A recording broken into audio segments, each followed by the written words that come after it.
রেগে গেলেন তাই হেরে গেলেন। গৌতম বুদ্ধ বলেছেন, রাগ এক ধরনের শাস্তি, যা মানুষ অন্যকে নয় বরং নিজেকেই নিজে দেয়। কেউ যখন আমাদের সাথে দুর্ব্যবহার করে, অনুশোচনাটা শেষ পর্যন্ত কিন্তু নিজের মনের ভেতরেই জন্মায়।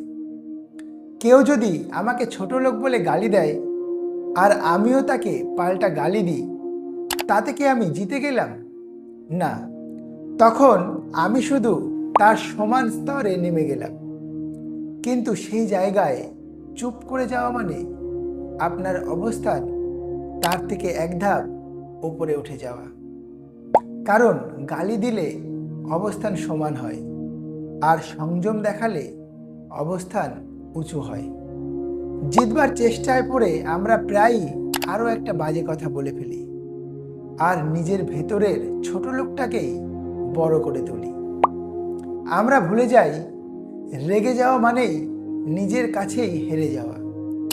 রাগের চক্করে পড়ে কত সম্পর্ক আমরা নষ্ট করেছি, কত মানুষ হারিয়েছি, কত সুন্দর সময় হাতছাড়া করেছি।